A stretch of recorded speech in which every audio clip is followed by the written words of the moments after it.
Hello, today's video is about the discs in your spine and the most common types of spinal disc problems.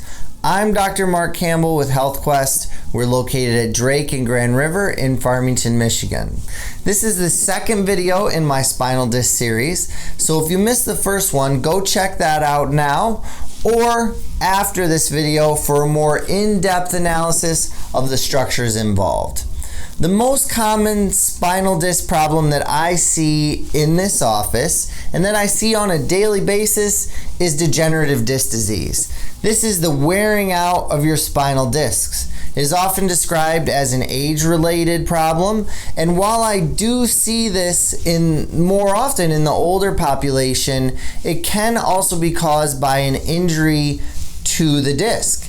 As I said last week, your discs are in between your vertebrae, and those vertebrae can be malpositioned, putting extra stress on certain areas of disc, causing extra wear and tear outside of the normal aging process. Disc compression will push the water content out of the disc, as I described last week, and a disc like that with less water content will be seen as a desiccated or dehydrated disc, which is more susceptible to increased wear and tear.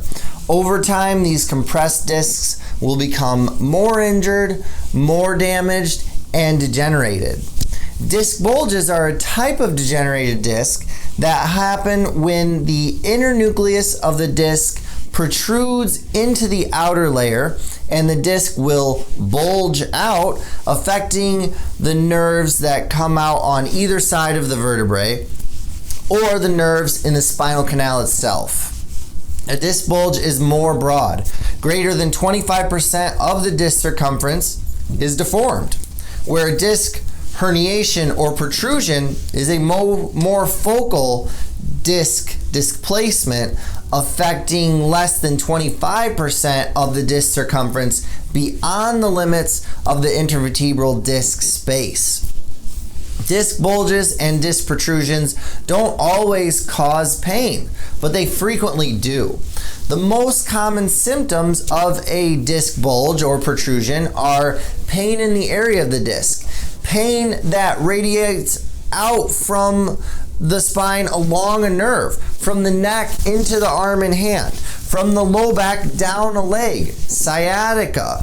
Also, numbness, tingling, burning, weakness, and loss of sensation can all be caused by a disc bulge or protrusion pressing on a nerve.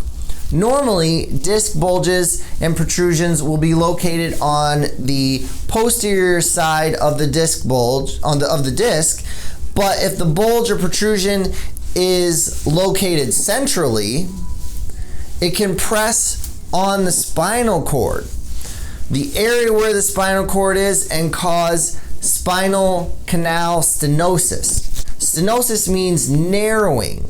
So spinal stenosis is a narrowing of the spinal canal. Spinal stenosis can cause the same symptoms as a disc bulge or protrusion that affect a spinal nerve. But it can also cause bilateral symptoms on both sides of the body.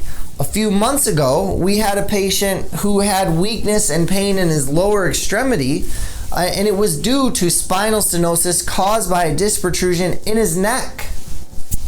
There are many different ways that different people and doctors may describe these problems. I've had many people tell me they have a slip disc. This is not a term that I like using because it can mean different things to different people. Disc bulges, protrusions, herniations, extrusions, prolapses, sequestrations, these are all more descriptive terms and better in my opinion. If you or someone you know is living with any of these spinal disc problems, please do not accept it. There are treatments available that can help you with these conditions without drugs or surgery. Living with these issues is not an option because they always get worse with time. They're degenerative. Comment below, send us a private message, or email us if you would like some help, please like and share this video so we can increase the understanding of these conditions and help those suffering with them, reaching more people. Join me next week as I discuss how to strengthen your spinal discs. Thank you for joining me again. I'm Dr. Mark Campbell. I'll see you next week.